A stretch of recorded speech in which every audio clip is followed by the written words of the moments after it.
Hey, everybody, welcome to an emergency Purple Insider podcast. Matthew Coller, rolling solo here, also streaming on YouTube. So if you guys watching have questions, then I would be happy to answer them. And it is an emergency podcast because the Minnesota Vikings have fired defensive coordinator Ed Donatell. And I know that this is something that was expected after the way that they performed throughout this season, but still a significant move for the organization to change out their defensive coordinator. Now, I think that the question we asked all season long was, is it the defensive coordinator or is it the players? And when we looked at the roster and we went through the names and we went through past performances, it was just very hard to come to the conclusion that the scheme was a fit or the scheme was taught properly or that they were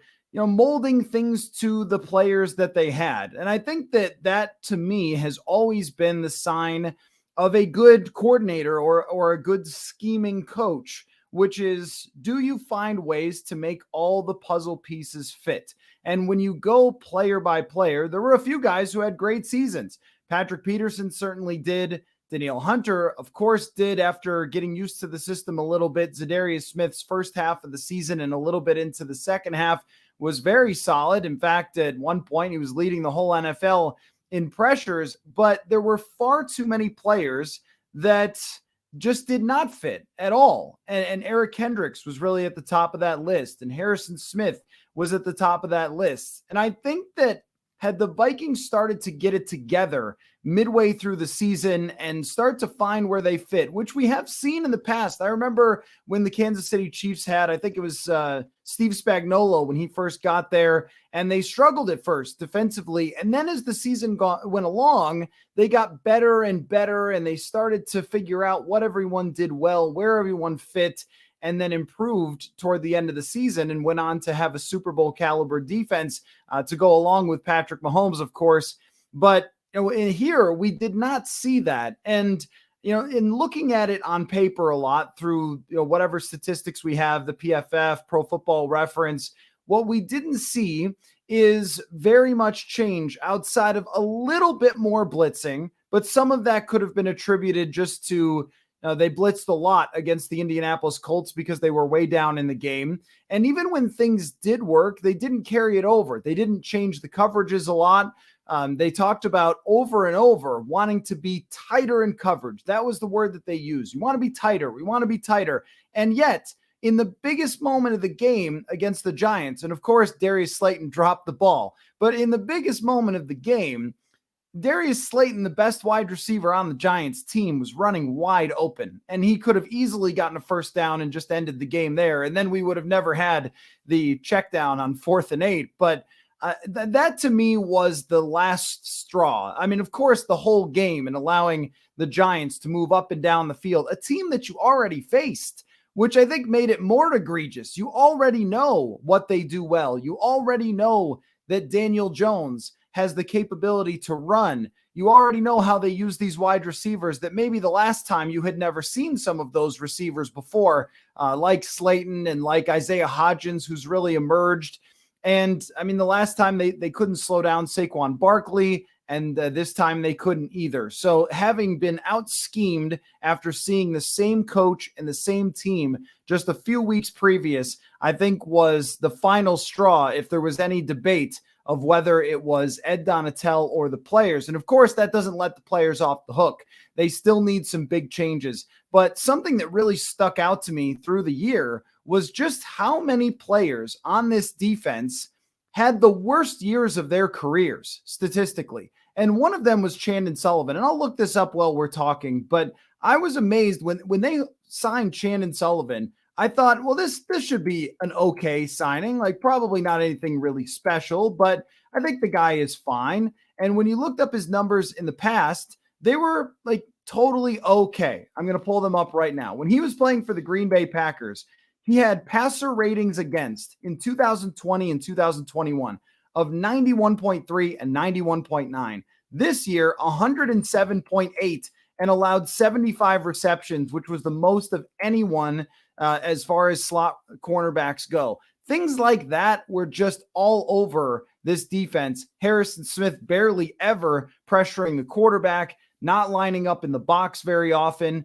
And again, where maybe they had found things in certain parts of games and then just didn't carry them over. So I'll pull up Harrison Smith here, but I was like almost encouraged a little bit by the usage of Harrison Smith against the Indianapolis Colts. And I know it's the Colts, but specifically in that game, he rushed the passer 4 times, which was a season high and kind of reflective of what he had done in the past. And this is according to PFF. And he lined up in the box almost 50% of the time in that game. And then it didn't happen throughout the rest of the season after that. It didn't happen in Green Bay, and it didn't happen against the New York Giants all that often. So, I think that what you saw was a very inconsistent approach from week in to week out. We never saw them really create any sort of identity.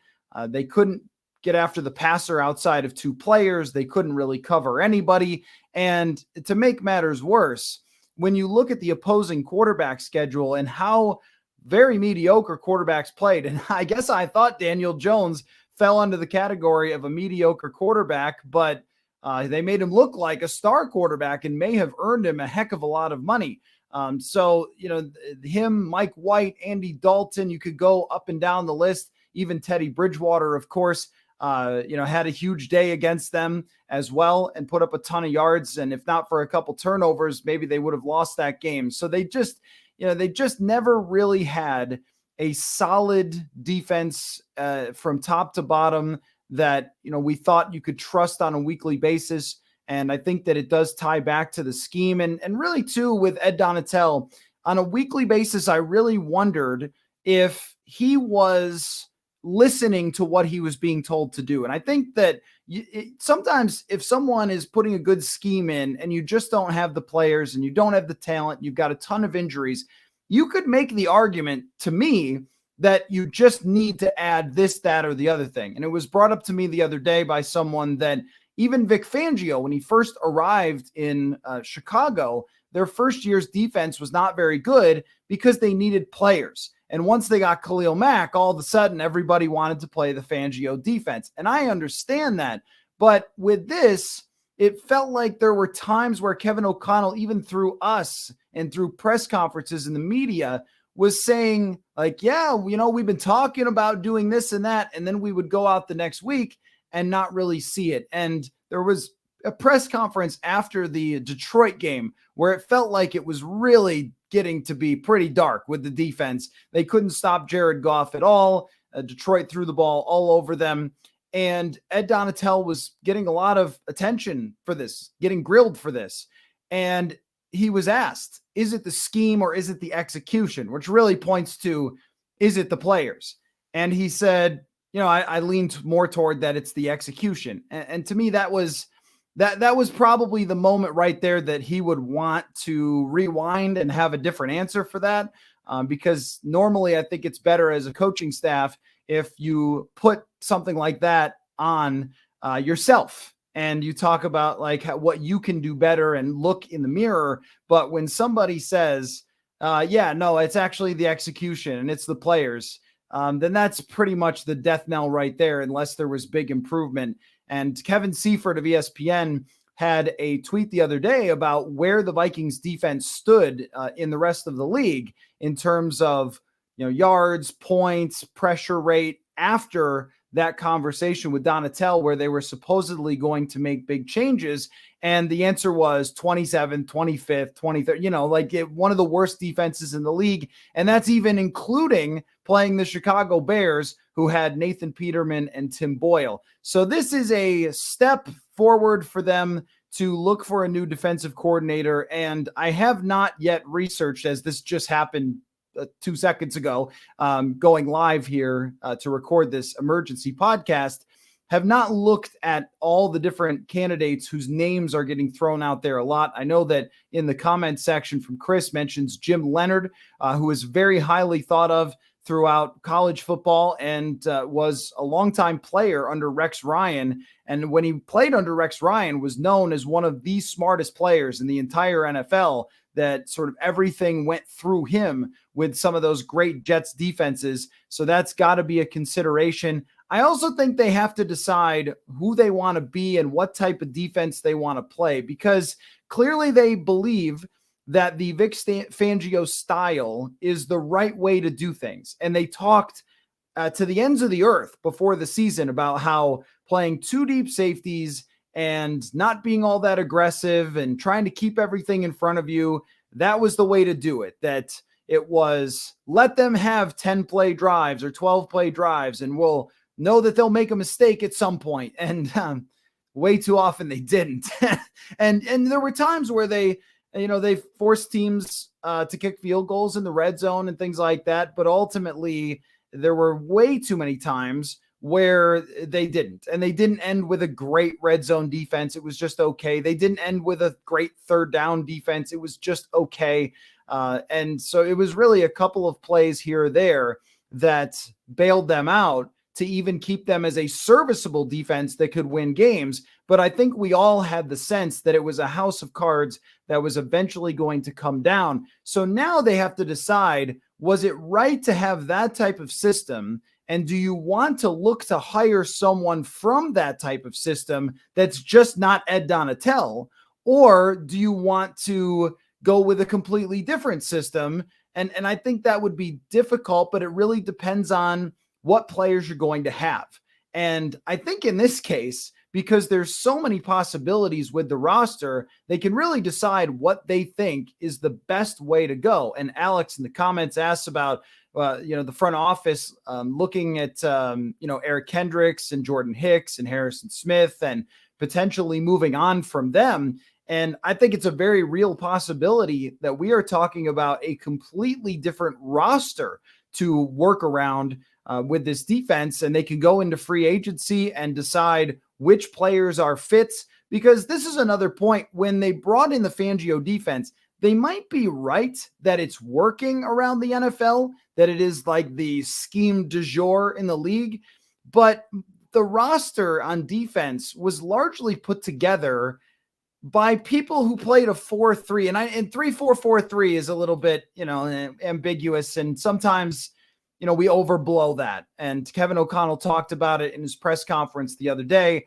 about how, when you talk about 3-4, it's only 25% of the plays that they're in an actual base defense. So there aren't massive differences, but there is a huge difference in playing the two deep safeties all the time, playing the corners in off coverage, playing a lot of zones with the linebackers, whereas Mike Zimmer used to really like to play man coverage with his linebackers and line up Eric Kendricks, even sometimes on a receiver, but a tight end, or get Eric Kendricks on a running back out of the backfield. And something that I noticed, especially against the Giants, was Eric Kendricks would be going backwards first. So he'd be dropping back, and then they could throw it to Saquon Barkley out of the backfield almost anytime they wanted. And then he could dodge a tackler and get 10 yards.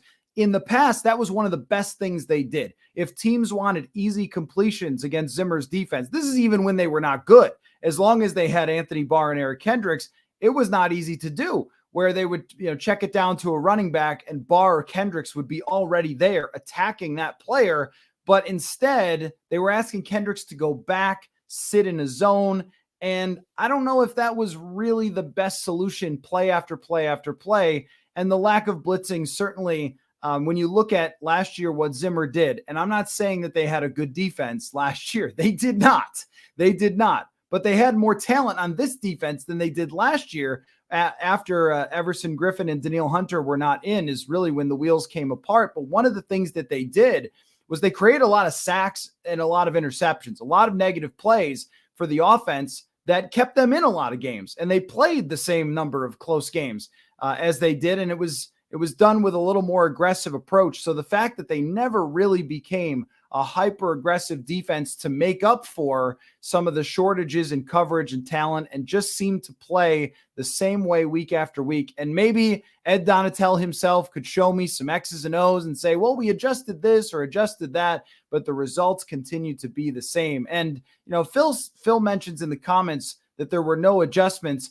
And I guess what I would say is the adjustments always came too late, that an offense would be moving the ball against them. And then finally we would get to a big moment and they would send something a little different, a pressure or a little bit of a different coverage. And you would see that was how they came through in a couple of big moments. But for the most part, that was what they had to rely on all year, was basically Zadarius Smith, Patrick Peterson, Harrison Smith, or Danielle Hunter making a big play at the biggest time, because play after play, opposing offenses had really no problem moving the ball against the Minnesota Vikings defense, and therefore they decided they had to make a change. It's asked in the comments, how did the players feel? Well, I'm sure that after the players heard Ed Donatel say it was the execution and not the scheme, that they didn't feel very good about that. And, I don't want to be an internet sleuth or anything, because I think it's kind of weird of, when it comes to what players favorite on Instagram and things like that. But there was a couple of little nuggets, I guess you could say, from players' social media actions that they knew that this scheme was not working and that their defensive coordinator wasn't helping. And so I think that there's plenty of reason to look at both the front office and how the defense was constructed and Ed Donatel and his system. But maybe if they could go back, one of the things that they would regret is bringing in someone who hadn't been a defensive coordinator for a while. And even though he had been, or not calling the plays for a while, even though he had been in the action, Ed Donatel hadn't been in command of the entire ship, as he had been working under Vic Fangio in quite some time. And I think that might have hurt him. But I also looked at the Los Angeles Chargers in their first year with Brandon Staley, who runs the same system and also it comes from the Fangio tree. And I noticed that the Chargers last year in Brandon Staley's first year, they were also horrendous on defense. And I wonder if there's a transition period that teams have to go through, whether it's the players or the scheme or both of those things, before they can be comfortable with a system that is completely different. A good question from Dante: if they go back to 4-3, would they keep Kendricks? That is a really tough one. That's a really tough one, because Kendricks is an excellent player. I still think that he has capability, but it's also, and he's got an excellent career as a Minnesota Viking, but there may be a step lost there at this point. And if you look at linebackers over the age of 30, it's hard to find a lot of them that continue to really thrive after 30, 31, 32. And the hard part is that if you looked at his salary cap hit, they could create a ton of space by moving on from him. And that's probably what they have to do, because they are in salary cap hell. This is going to be a major challenge too, of going out and hiring a defensive coordinator. And I'll maybe make the counterpoints to firing Donatel in just a second. I mean, it's the right move to make, but if you're going to make a counterpoint, one would just be that when they put together the defense, as far as their players here, that they didn't find the right players for him and for the system. And some of the guys just aren't as good as they used to be. And I think Kendricks falls under that category. He can still play. I don't think that he should retire, but if you're talking about how much you're paying for Eric Kendricks versus what he was able to give you, then I don't know if those two things will match up in the future, even if they're going back to a different scheme. Michael wants to hire Lovie Smith. I would have to look into how Lovie Smith operated this year in Houston. I thought that, the Texans actually kind of played hard this year, but again, that's another defense that didn't have a whole heck of a lot of talent and didn't win a whole heck of a lot of games. So I don't know if they're going to go with someone who's on the older side. Normally, this is what happens when it comes to hiring a new coordinator or a new head coach, is whatever you just had, they'll go the opposite of that. So if you, just like with Zimmer, you had an older defensive head coach who was very hard on the players. So who are they always going to hire?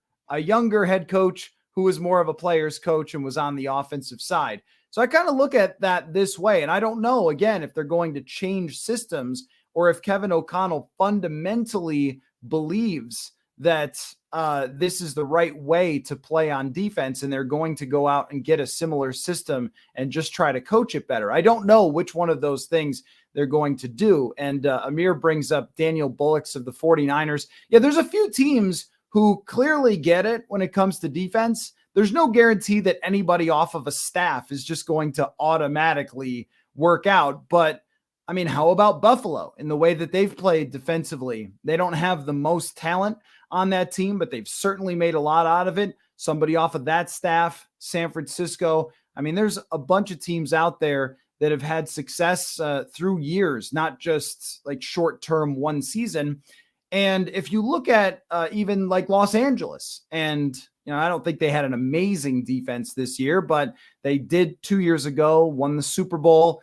Would there be anybody on Los Angeles's staff that they might look at as bringing in, or could they even look to the college ranks? And as Jim Leonard was brought up, I mean, I think that there's so many different type of options out there that they might want to go for, but it's got to be both though. They have to find somebody who really gets it, of course, and comes from a successful defense. I mean, Gerard Mayo has also been brought up from New England, and I think that he would be a good candidate to have a conversation with because, of course, Belichick and New England's defenses have always had success. And as long as you're not putting a New England Patriots guy as your head coach, you should be totally fine. But it's hard to say right now until we start getting some reports of what potential candidates will be out, like what names exactly.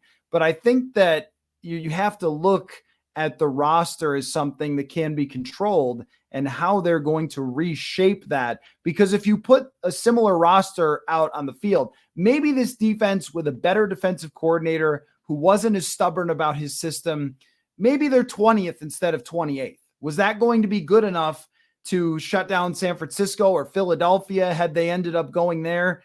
Probably not. I mean, I think you really needed to have the personnel is what it often comes down to. And I mean, Pat Shurmur, it will always stick with me that he said it's the players, not the plays.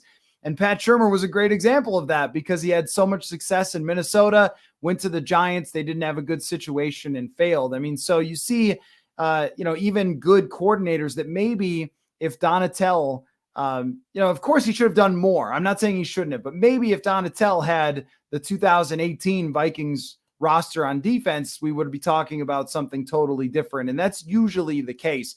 But that's not to say that the scheme was right because way too many people were running wide open. This question from DeZing, what's a bigger issue on defense regardless of scheme, edge rusher or cornerback? I think the defensive backfield in general was a huge problem. Zadarius Smith and Danielle Hunter, it was kind of like Zadarius carried the first half of the season, Danielle carried the second. So I'm not sure that edge rusher is something they need, but it depends on kind of how those contracts work out and will they sign Hunter to a long-term extension. I assume that they're going to try. But I don't know if he wants to sign a long-term extension or if he wants a big change or, Danielle is a very quiet guy. It's really hard to ever say what's going on in his mind. But assuming that they want to bring back Danielle Hunter, Zadarius Smith is under contract still for next year. Those two guys I think will be fine. And they're going to develop Patrick Jones. They could definitely use more situational rushing though, because when those guys went out, and there was, DJ Wan and Patrick Jones coming in, it was a big drop off. And that's why situational rushers are kind of around the league. Somebody who's like 32 years old and they come in. And so that's probably a want rather than a need that's going to be tough. But when you look at the defensive backfield, Patrick Peterson, their by far best corner. And what's crazy is if Patrick Peterson had even been just okay, imagine how bad this whole thing would have been. He was great this season by PFF grade, by the PBU's interceptions, targeted quarterback rating against. His numbers were matching up this year against some of the best corners in the league. It's not even that different from like Sauce Gardner or Patrick Surtain. And I know that there's a little bit of a different role with those guys, but Peterson was the one guy that actually really fit well in this defense. And now he's not going to be on the team next year, more likely than not. I mean, it's possible that he is. It's possible that he likes Kevin O'Connell and wants to come back. And he said on his podcast that he was interested in coming back, but I wouldn't expect him to close the door on any options. And, regardless, right at the end of the season, I don't think he's going to go on and say, see you guys. But if Peterson gets a bigger offer and they can't match it after the way that he just played, then, he's not going to be back. And then you're left with Chandon Sullivan really can't be the nickel corner again. So it's Andrew Booth Jr. Caleb Evans is coming off 3 concussions, but he talked about, feeling better toward the end of the season in the final locker room.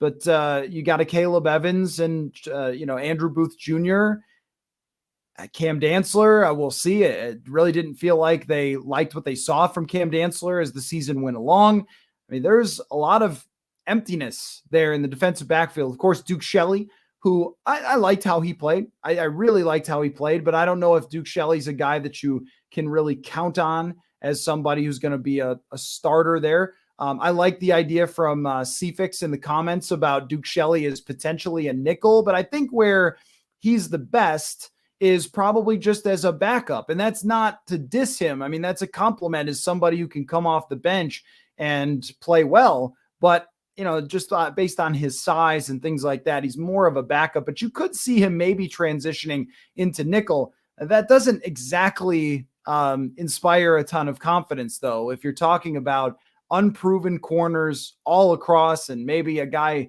changing a position or something, I think that is really a big issue. And with the other part of it too is, Brian mentions Lewis Cine as well and Andrew Booth Jr., but we don't really know about Lewis Cine. As far as his progress goes, he talked to us maybe 6 weeks ago, said he was feeling well. I mean, we've seen him around the facility, but his leg issue was very serious. I don't know if he can start the next season, or that even if he does have a full training camp, if he's going to be good enough. This year, he started 4th on the depth chart behind Josh Metellus. So are you continuing to start Cam Bynum?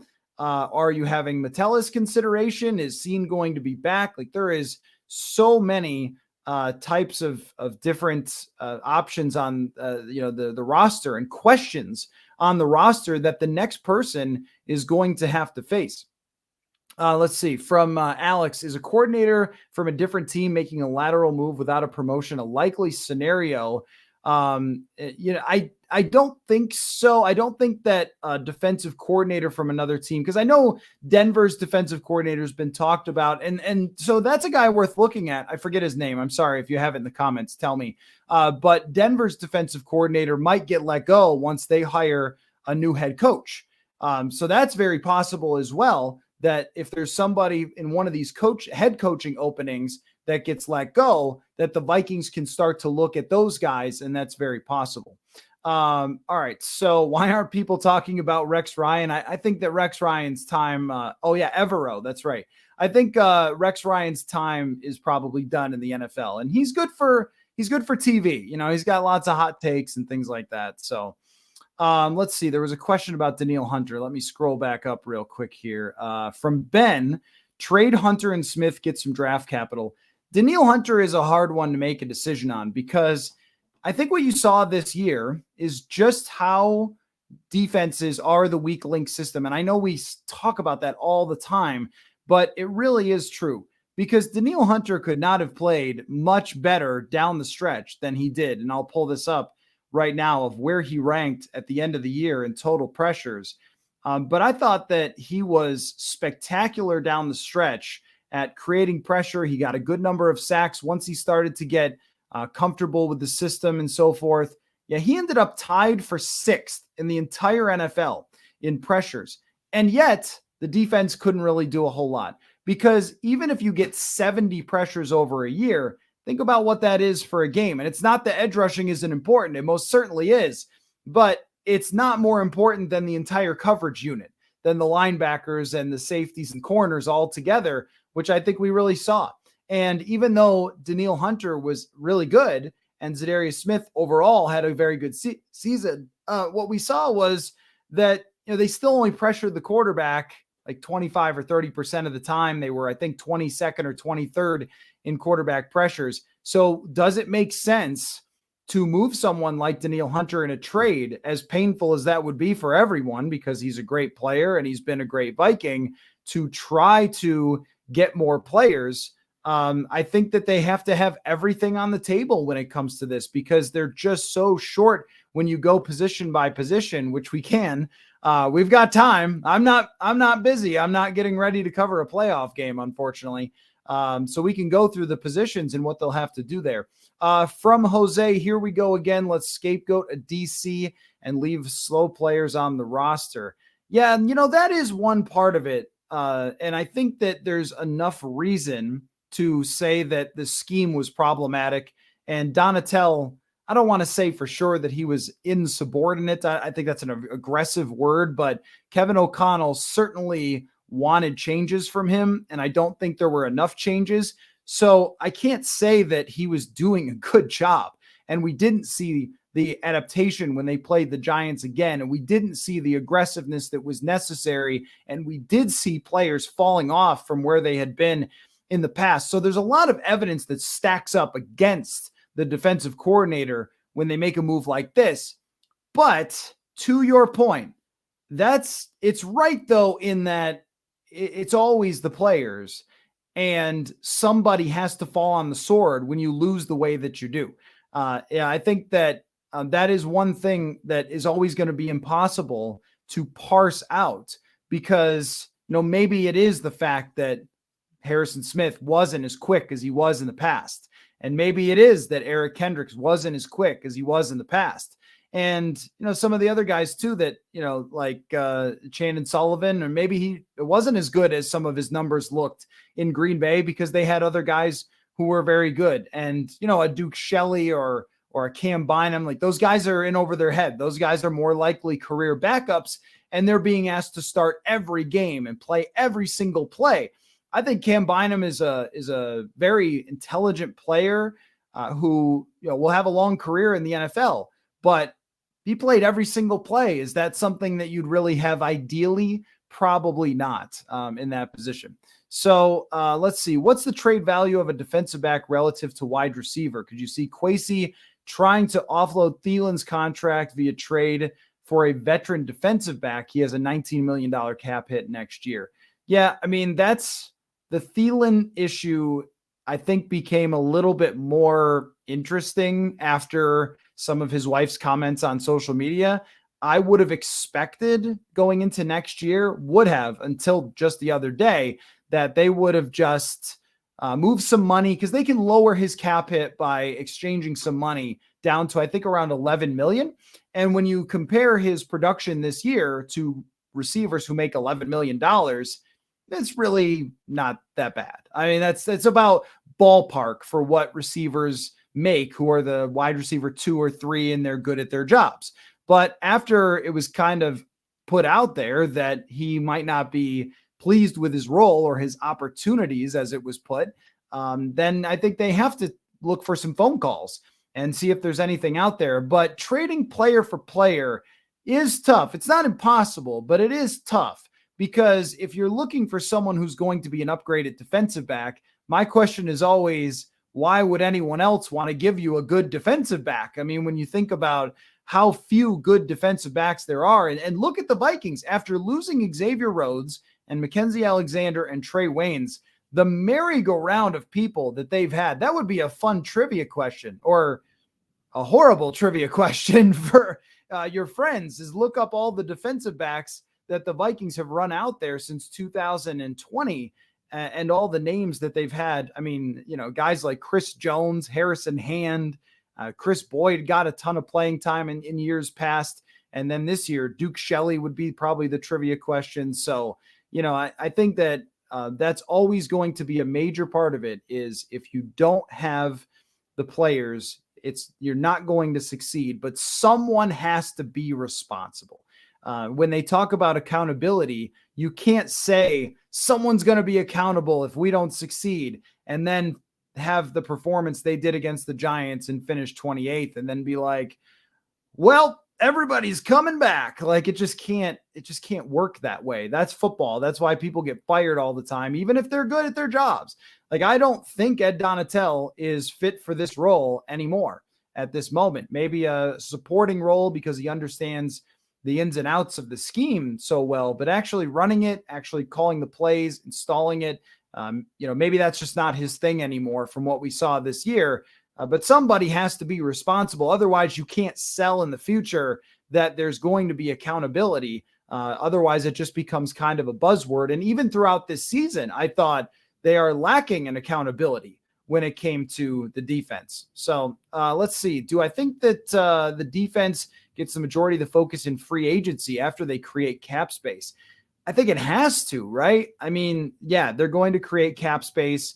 In the draft, only having a first round pick and no second, which like you'd take TJ Hawkinson for a second all day long for the future. Hawkinson's a tremendous player. So, no questions there. But it has to when it comes to the positions that they need to replace. Let's go through them. So let's just assume that Zadarius Smith and Danielle Hunter are back. When you look at defensive tackle, Delvin Tomlinson is a free agent. And so they've got Harrison Phillips, and Kairos Tonga was a nice player, but those two guys are both run stuffers. They're not penetrating defensive tackles. They have Ross Blacklock under contract. He did nothing this year after they traded for him. That was a very ineffective trade. And maybe they think that he can develop next year, but I mean, he has a pretty big sample size of not being that good in the NFL. Jonathan Bullard, I don't know if he's under contract for next year, but it's not a really deep group at defensive tackle. So they're going to need somebody. And in particular, they should look for someone who can get after the passer a little bit as a defensive tackle. Tomlinson was doing it early in the season. Then he had that calf issue, and we didn't see it a whole lot after that. Linebacker, I would assume Brian Asamoah is going to be the starter, and both Jordan Hicks and Eric Kendricks will not be on the team next year. I don't know that for sure about Eric Kendricks, but I think Jordan Hicks is a pretty safe bet, especially since they started taking him off the field a lot later in the season and getting Brian Asamoah a lot of playing time. So I would assume that Asamoah is a starter and then someone else. At the cornerback position, they need a veteran. They cannot just roll with Dantzler and Caleb Evans and wait, is Dantzler a free agent? I'd have to check on that. He was drafted in what, 2020, which would make him, no, he's still on the team. So, they clearly didn't love what they saw. Some things from Dantzler. He was banged up again, and he's had multiple injuries throughout his career. And, then at the safety position, I think they're really hoping that Lewis Seen comes back, but I don't know what they do with Harrison Smith because there's a guy who's very expensive and that they didn't really use all that effectively. K-Mac 850 says the scheme was bad, but some of the personnel was also just bad, old and slow. Getting faster, even if the players are not as instinctive, should be a net positive. I totally agree. I think that it wasn't just that they were old. It was that they were old and they were on the field a lot. The interesting thing about football is that offense and defense tend to impact each other. And the Vikings offense was very boom or bust. So what we saw from them this year was they would score right away on an opening drive, and they would get ahead a little bit in the second quarter. And then they would have this third quarter where they punted 3 times and then come back at the end of the fourth quarter. And then the game would be tied and we'd be going to overtime or something. And you look up at the end of the game and you have 85 plays for the defense. Week after week of that, of 85, 90 plays, 75 plays, it's just going to wear down any defense, that accumulation over a season. And then when you're talking about players who are older, a lot of them, it's really going to add up. So I think that youth in general, and this goes back to the last offseason. I think that we can tie Ed Donatel's firing to the last offseason and wonder about that idea of keeping around some of these players who you could have projected in the future to maybe not be the same versions of themselves. That someone like Patrick Peterson, I would not have projected the season he had. But Harrison Smith, Eric Kendricks, 2 examples, Jordan Hicks, of guys that were in their 30s. And once you're there, that it's really hard to say if and when someone is going to fall off. And we got that from all of them. So projecting some of these players to be the same versions of themselves maybe was a mistake. And if they had played some of the younger defenders, would it have been different? And I'm not saying that Troy Dye is somebody that they should have rolled with, because when he got in games, it wasn't all that impressive. But if it was Troy Dye and Brian Asamoah at linebacker, would it have been different? Probably not. I mean, there was just so few plays made by the linebackers this year that maybe it would have been a little bit better just because they were younger. Let's see, from Red Star, Minnesota, who's the Vikings starting running back next year?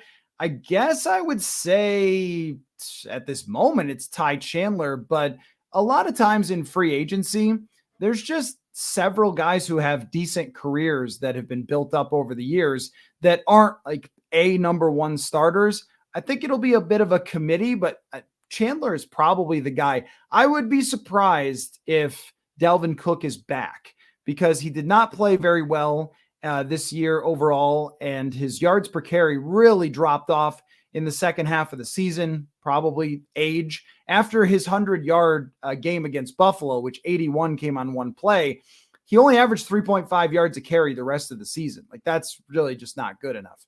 And it's not worth paying, and they can create a good amount of cap space if they move on from him. And if they June 1st it, I think it's even more cap space in the immediate. So I think they'll move on from him. I doubt that they'll bring back Alexander Mattison. He is a free agent after this year, and I would guess that somebody somewhere else decides that they want to sign him and he's a good fit. Them not using Alexander Mattison in the second half of the season is probably a bit regrettable when they look back. So I think it will be Ty Chandler, Kene Nwangwu, and a veteran player that goes along with them. Let's see. Who did not know this was coming when it comes to Ed Donatel? Yeah, I know. And I think that the team probably should have just made the announcement as they were speaking at the podium. And so they could have maybe answered some questions about that. But, they decided to wait another day and move on from Ed Donatel. Jonathan says Jalen Ramsey to the Vikings. Well, I mean, that's the decision they're going to have to make, right? Do they try to get younger, or do they try to go out and do the same thing over again? If it were me, I would bring in somebody young-ish as the defensive coordinator, and I would say, here's what you have. You have a lot of guys who haven't really played a ton, and that goes for Booth, Caleb Evans, Lewis Cine, and Lewis Cine's going to play no matter what. Like, just he's the starter if he's healthy, and we got to make sure he's healthy first.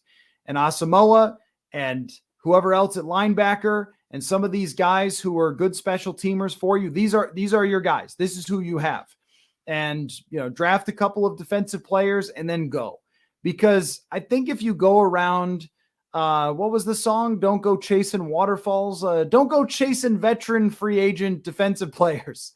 Very, very similar song, I think, released in the 90s. But when you chase defensive veteran players, sometimes if it doesn't work out and you were really relying on that person, you just end up kind of lost. And I think that next year is going to have to be a transition year for the defense. And it's better if you find out who can play. If you get younger guys into these positions, it's just better. It's just better for you long-term, because then you've got someone, or that there's development potential within those players. So if you draft a rookie corner, you just play him. You just play Lewis Cine. You just play Andrew Booth Jr. if he could stay healthy. Just play a Caleb Evans, because it can be worse than it was this year, but not by a whole lot. I mean, they were 31st in yards against. It can't be a whole lot different. And I agree with the theory that just some youth and just some speed would be better. So Dzing asks about drafting a quarterback in the first round. Do I think that Cousins would waive his no trade clause and ask for a trade, or stick around to play his final year?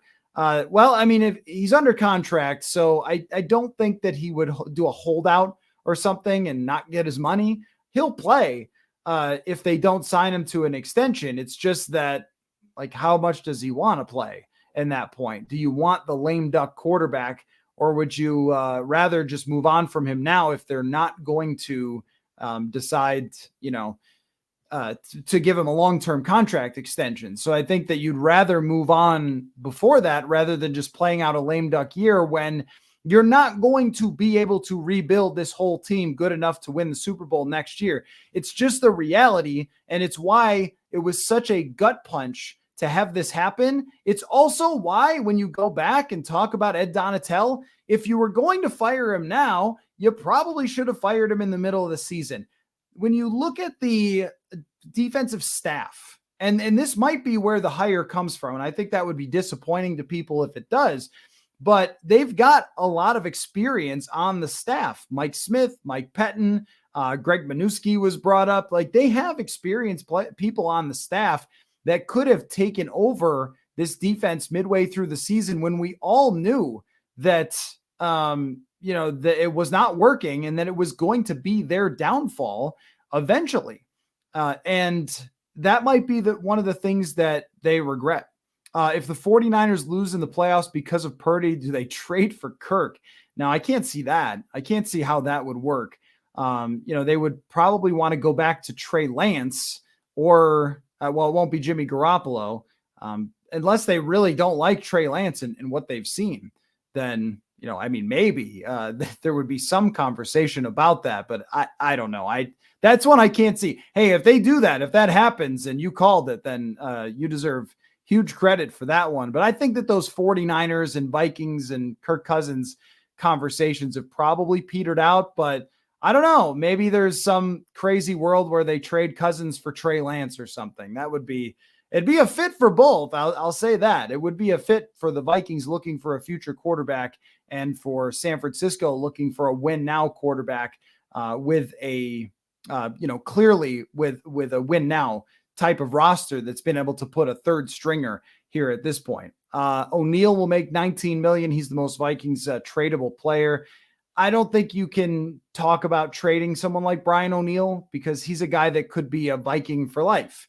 He's somebody that is going to be here for quite a while. When we talk about playing general manager, which is what we all enjoy doing once the offseason hits, it's like, all right, get out overthecap.com and draft sim and all those things. What we have to remember is that it's where they are and where they stand as a team. And I don't think you want to be pulling things from the team that are young-ish. O'Neal is a veteran player, but he's got many years left. This is somebody who could probably, with his athleticism, play until he's 35. And you want him to be a Viking until he's 35. So don't get too crazy with trading away or wanting to trade away everyone that's good just because you're trying to reboot the roster. And I think that ties back in a way to the defense and to the defensive coordinator and to the timeline when it comes to the team's overall timeline, they cannot at this moment with Justin Jefferson and Christian Darrisaw and Brian O'Neal, they can't even really talk about tearing it all down and rebuilding. It's really just one side of the ball that they're going to have to make incremental improvements. And where the quarterback stands in this is kind of tricky, but they might make the argument. I wouldn't be shocked if they made the argument that they had a top 10 offense already, and all they need to do is to get to the 15th best defense with a better scheme, younger players, and a couple of additions. I would not be shocked if that's in the building. What they're saying is they're pointing the finger at Donatel. We got rid of the bad man. Now we're going to, and it was bad. No question about it. Get rid of the bad man and we're going to, move on from him and we're going to rebuild this and that. And then all of a sudden, we're going to be right back in the same position that we were. Now, I think to a lot of us, that's a dubious conversation to have because this year the offense was almost 100% healthy. I mean, Darrisaw missed a couple games, Bradbury missed a couple games, and then O'Neal at the end of the season. I think that being 100% healthy played into their success as an offense. That if they get banged up at some point, next year, then it's going to be harder. And if they play harder teams, it's going to be harder. for the offense to repeat the same results. Maybe you could argue that if they run back the system, everyone will know it better. But if you move on from Thielen and the replacement for Thielen doesn't catch 70 passes on 100 targets, it's going to be hard to be just as good as they were this year. You just can't count on things being exactly the same. And we in the past have gone through that, where the offense in 2019 was I think 8th or 7th or something. And then they dropped back just a little bit in 2020 and ended up missing the playoffs. So I think that, when we're talking about all these things, they have to be realistic with themselves and try to rebuild the defense in a slower way, through developing some players through the draft, rather than trying to go out and say this one player. And this was the mistake in 2020. This one player, the Yannick Ngakoue, this guy's going to save the defense. Well, that wasn't really what happened, and they've been bad for years. It's just going to take a slower approach. Let's see. If you're keeping Daniil, then Za'Darius is almost certainly gone. He's not a 4-3 linebacker. No, these things are not that different with 4-3 and 3-4 when it comes to the edge rushers. That any defensive coordinator could use Za'Darius Smith. I think it would be fine because they're just using him as a defensive end is what they would call him, and not as a linebacker. And you can still move a guy around on pass rush situations and things like that. I don't think that the system changes much for the edge rushers. I think it really just depends on, maybe how they think is the right way to go based on what's happening in the league. And it seemed that Kevin O'Connell really believed that the Vic Fangio style defense was the one to go with, like the most hyper modern type of system. And that's why they brought it in. Now, in hindsight, it might not have been a good fit. And that's the thing too. And let's talk about that for a second as we kind of just, throw things out there. In the past, what we did when it came to the offense's failings was we pointed the finger at the head coach and we said, hey, Mike Zimmer, you screwed up with John DeFilippo and that hire, and got it right the next year with Stefanski, but then Stefanski leaves and it's Gary Kubiak, and then it's Clint Kubiak, which was probably not a good hire for someone who was inexperienced. And you go back even before that, the issue with Norv Turner and him being fired and Pat Shurmur being put in. And it was always this kind of volatile situation where if anybody succeeded, they were gone. And if anybody failed, then Mike Zimmer was going to fire them or get rid of them. And we thought that Zimmer had too much say when it came to the offense, that he was always demanding, you got to run the ball more. And, with this, how much do we want to put on Kevin O'Connell and Kwesi Adolfo-Mensah for hiring somebody like Ed Donatel to bring in a completely new system when it didn't really fit the players? And then they had to say, all right, now, someone like Harrison Smith or Eric Kendricks, your job is completely different from what it has been in the past. And I think we do have to put this down, at least to some extent, on Kevin O'Connell. When you're the head coach, and he did a terrific job for most of the year, for sure, when it came to offensive game planning, the overall theory, how he connected with players, how he connected with Kirk Cousins. I mean, that's, that right there was enough to say that Kevin O'Connell was a good head coach this year. But I mean, we also have to say that you don't just get to own one side of the ball. If we're going to hold the defensive coach to that standard, we have to hold the offensive coach to that standard as well. And this is going to be something that as we go into next year, there should be pressure on Kevin O'Connell as well to pick the right system, pick the right defensive coordinator, and figure it out as the season goes along. And if there is something that he doesn't like and he wants changed, he needs to change it. And he needs to change it like right now. As opposed to getting to the end of the season and having to fire the coach. What are my thoughts on Mike Pettin stepping up as the defensive coordinator? Yeah, that's an interesting one because Pettin, in my experience, I covered him in Buffalo. He was really, really well thought of in Buffalo. And then when he left, as you mentioned, he became a head coach. And Brian Hoyer was his quarterback. I don't know. Was that a Johnny Manziel year? Also, it's, head coaches, if you got no quarterback in a bad organization, like Cleveland. It's pretty tough. And then he went to Green Bay. And my understanding was that the folks in Green Bay did not love Mike Pettin. But I also looked at his performances as far as those defenses, and they were okay. They were more of mid-pack type of defenses. He's a very, very experienced defensive coordinator. I just wonder if it's going to go okay when it comes to hiring from inside the house. I mean, do you want to hire somebody from in the house that was involved in a defense that ranked 28th? I don't know. What are my thoughts on the Vikings 2022 draft class after year one? I mean, after year one, it just couldn't be much worse of a situation for the draft class. The first two draft picks didn't play and were hurt. Ed Ingram had a very poor year, and look, he might develop, but he allowed more pressures than anybody else at right guard. And Brian Asamoah got some playing time, wasn't a major contributor. I think there's reason to think he could be a good player, and nobody else contributed at all.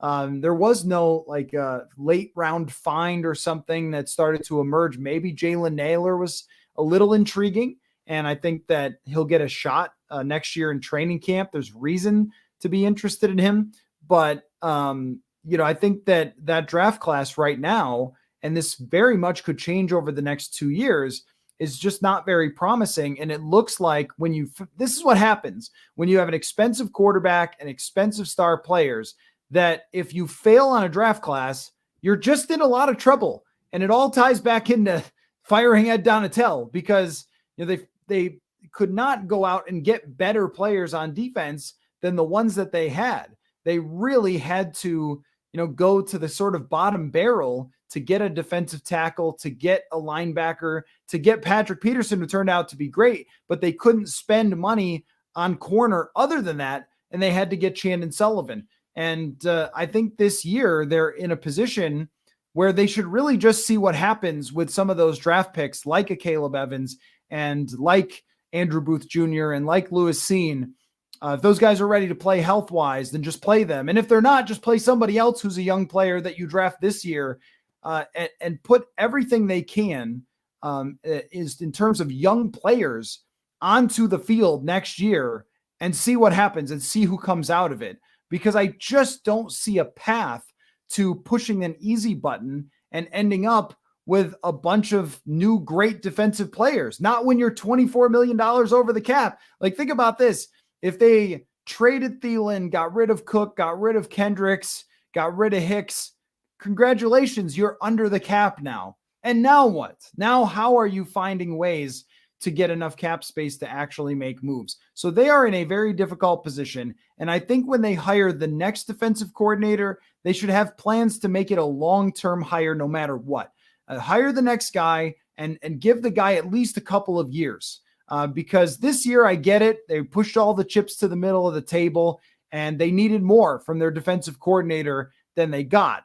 But next time, you're going to have to develop players. So when they go out and look for who their next defensive coordinator should be, it needs to be somebody with a development type of history, not an Ed Donatel who's sort of, I'm going to install my system, and if it doesn't work, it's the player's fault. I mean, that's just not the type that they should be looking into. So Steven suggests that Kevin O'Connell hands off the play calling to Wes Phillips. I don't hate that idea. I think that it's really hard to call plays and be the head coach and make decisions in games, that Kevin O'Connell was maybe so-so. But also, look, if the previous coach had been spending all his time yelling at the defense and not paying any attention to the offense, which is kind of how it seemed, and that was the case for Kevin O'Connell, was he watching in the game in the defense? Could he have assisted in making defensive adjustments when he's the offensive play caller? I don't know. And I think that Wes Phillips does have a lot of experience in the past. And it's not, Darlene, it's not about the offense being a problem or not. It's really about the head coach commanding the whole team and how challenging that is when you are the play caller. But I wouldn't say that O'Connell was a bad play caller at all. It's just there were some times this year where there were some head scratching moments, but you're going to have that with every team. Thought he was a fine play caller. But when it comes to the person calling the plays, it's really the team has already decided on their entire game plan, and one person is just executing it by picking which plays out of which situations that they've prepared for. But it might be taking, some attention off of Kevin O'Connell's plate, or some, things that he has to manage. He's got to talk to the refs. He's got to talk to the position coaches. There's a lot of things going on. Let's see. Would the Vikings have been better if Wink Martindale had been their DC? Well, probably. I mean, I think Wink Martindale's better at this. And then I was very impressed by the Giants, even though their defense was not great in that game. But when we looked back through it, they changed entirely from the previous time that they faced the Vikings. And I think that was the last straw, was just the fact that they played the same exact way against the Giants that they did when it was complete domination just a few weeks ago by Daniel Jones. And so Jones had one of his best career games on Christmas Eve, and then you did the same things again in the playoff game. Like that's just not good enough. The Vikings defense needs fire and brimstone. KOC too nice. Yeah, I mean, I don't know if that's really it. I think they need better players, and they need a scheme that's going to adjust to those players. That I think this is when you end up with a mediocre offense or defense, I think you can point to, hey, maybe this didn't happen or that didn't happen. When something is awful, when it's 31st, that means it was everyone. It was the defensive coordinator. It was the front office, all those things. My thoughts on Kwesi Adolfo-Mensah after year one is I'm really interested to see if and how he handles it, if this is now his show, if it's entirely his show. Because last year when he got here, I think that ownership had a very clear idea of what they wanted, and it was on him to execute that. And now it should be, after winning 13 regular season games, it should be the Kwesi Adolfo-Mensah show to do with what he pleases with this roster, and not be kind of guided by the ownership to say, well, we need you to take this direction. This to me is now his show, his direction for the franchise.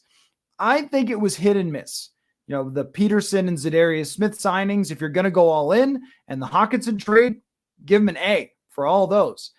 But around the margins, not very good. Harrison Phillips, Jordan Hicks, Chandon Sullivan, those are not good finds. The draft idea was just a little bit too much like, I'm going to prove that I'm analytics by trading down. And you traded out of a position where usually stars can be taken. So, I think that there are things to learn from for Kwesi Adolfo-Mensah. For me, we on the show the other day gave him a grade, but I think the real grade is incomplete. That there were, the Jalen Reagor trade is not good. The Ross Blacklock trade is not good. So, there are things to learn from the first year. And I wouldn't say that I know yet whether he's going to be a good or bad GM. You won 13 games in the regular season. It's hard to say, you blew it, man. But there were things to like and things not to like. And on the defensive side, there were a lot of things not to like about the way that they built their defense, personnel wise, and the players that they decided to keep. It's just, was he asked to keep some of those players? Was he told to keep Harrison Smith, to keep Danielle Hunter, to keep Eric Kendricks, rather than moving on and getting younger? And yeah, the draft did not work out. It just didn't. And I think it was a process issue, because on draft night, there was a lot of questions to be asked. Why are you trading that far down without getting a future first round draft pick? That's a huge question. And usually teams don't unless they can't. And I don't really care what it says on draft charts. I mean, you need to win that by a lot if you're going to move out of a top 15 pick all the way down to the end of the first round. And then non-premium positions. My biggest criticism was non-premium positions. And I think we see it show up here. When you draft a safety, when you draft a linebacker, when you draft a guard, these are guys who just don't really impact the game the same as edge rushers and corners on the defensive side. And it was the corners who are getting roasted a lot this year. Brian Flores is the defensive coordinator, possibly. I think that the way he handled his defense, you want to talk about aggressive. You want to talk about the opposite of Ed Donatel, and aggressive. Brian Flores had a very, very aggressive defense in Miami. That has to be a conversation, but I look at it like It has to be probably more someone who is on the younger side to fit with sort of the vibe of the organization, and someone who's more a player development person. I don't know if that's Flores or not. I don't know him. I haven't covered him, but I think player development has to be at the center of all of this. Other than TJ Hawkinson, who had a good game versus the Giants. Kirk did, I think. Yeah, but you're right. Caleb Evans and Duke Shelley look promising. I would say yes and no. Like, there were moments for both of them. Duke Shelley is not really like a prospect. Sort of what you see is what you get there. He's more of a backup player projecting toward the future. And Caleb Evans, I mean, I thought that he showed some potential and some physical ability as well. I am concerned about a guy who has 3 concussions and gets shut down.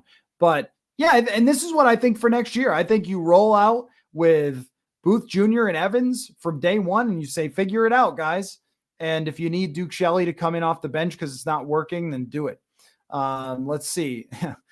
Is Mike Zimmer available? I heard he's good at developing cornerbacks. Well, you're only as good at developing players usually as the players are talented. But Mike Zimmer did do that. And I think if he had more time with some of these younger guys, he probably would have developed them. But that's the hard thing, right? Is like when you're working on a timeline, developing players is hard. And that's why I say when they need to look at this from a long-term perspective. Let's see. What's the defense's ceiling with some of the personnel, but a different defensive coordinator, though? So much blame goes toward Ed, but how much is on an aging roster? I mean, that's the big question. But I think, I think that when you're talking about like the defense's ceiling without Ed Donatel, I think it's a little higher than it was. I mean, I don't think there's any person who would have said, oh yeah, like if they didn't have Ed Donatel, they're top 5. No way. No.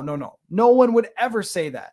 But let's see. They played Detroit a second time. They knew what Detroit was going to bring as an offense. Got destroyed.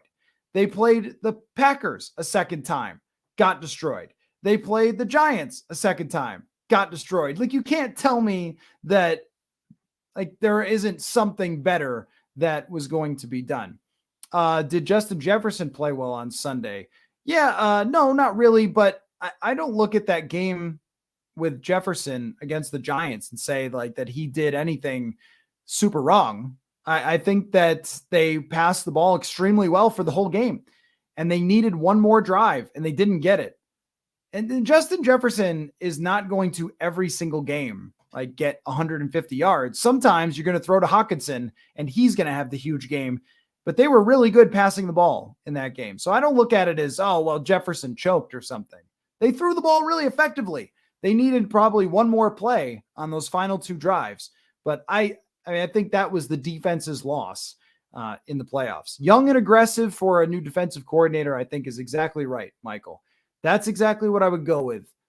Young as in a focus on player development, and aggressive as in you're probably not going to be that good. So go after the passer. Go after the passer in the future. All right. Well, you guys, great questions. And we could probably go on all night. But I think we've probably covered every element of the firing here that we could. So I thank everybody for jumping in. And, Jim Leonard's name, by the way, was brought up earlier. And I think it's interesting because of his NFL experience. I like that idea as somebody to talk about, but it's hard to know right now who they're going to look at. There's so many potential candidates, lots of teams that have young coordinators. There are coordinators that are on teams who are going to get fired when those teams name head coaches. So this might be a little while before the Vikings eventually name a defensive coordinator. So it's hard to just like pick names out of the air at the moment. But anyway, great stuff.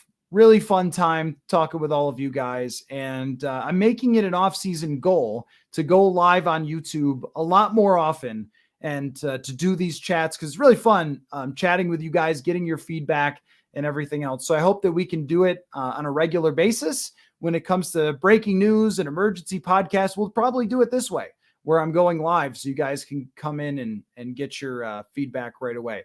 So thanks so much to everybody who watched and who listened, and appreciate your time. And hopefully we see you again on one of these live streams. We will catch you next time and Get ready for a roller coaster of an off season. This is the first domino to fall, and there will probably be many. So take care, everybody.